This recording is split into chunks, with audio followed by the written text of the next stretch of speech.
Johnson. Could I just put a point to you? Because I, along with my colleagues, was in the House at the time when these assurances were given. And we took them to be serious assurances. You told the House you'd receive assurances. Would you not expect us to be a bit dismayed to hear that it was not from the senior civil servants, it was from political appointees, that they themselves had doubts about it?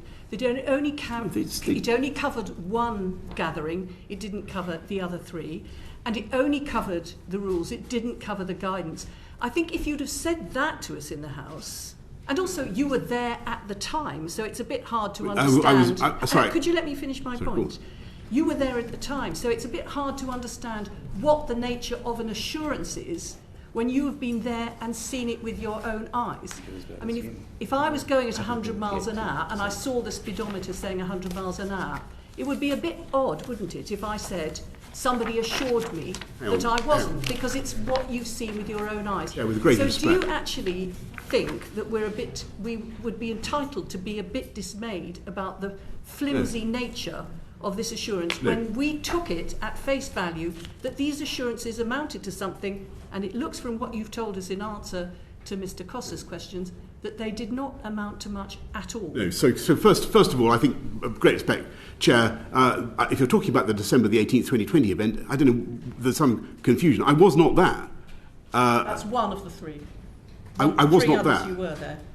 And if you look at the statement that I made in the House of Commons, and because this was the relevant issue, because the Allegra video related to the December the 18th event, the Leader of the Opposition's questions the previous week related to the December the 18th event, I was answering about the December the 18th event, because that was the matter in question. I had received, as I said, repeated assurances by different people and at more than one occasion and more than one person that the event was in accordance with the rules. And I had that both from, as I said, Jack Doyle and James Slack. Now, the question that I think the committee is trying to unpick is that a good enough assurance? Is it good enough to rely on the Director of Communications and the former Director of Communications about one event, no matter how eminent they may be? And I think the answer is yes. He himself had doubts. I think, no, sorry, forgive me. He offered, that's not correct, Chair. The Director of Communications, Jack Doyle, did not say at the time that he briefed me about the December the 18th event that he had doubts about whether the guidance was followed. He did have doubts. Can I just ask... Sorry, where's your evidence for that?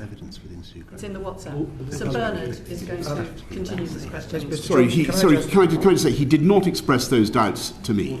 He did not express those doubts to me. He had doubts. The person whose assurances you were relying on only gave assurances in relation to one gathering, not the others. Only gave assurances of the rules, not about COVID. It was a line. Chair, I was being asked about the one gathering. The Leader of the Opposition, you played his clip just now. That was, everybody saw it. He was asking about, he said, was there a party in which loads of people came to a Christmas party in Downing Street last year? That was the question.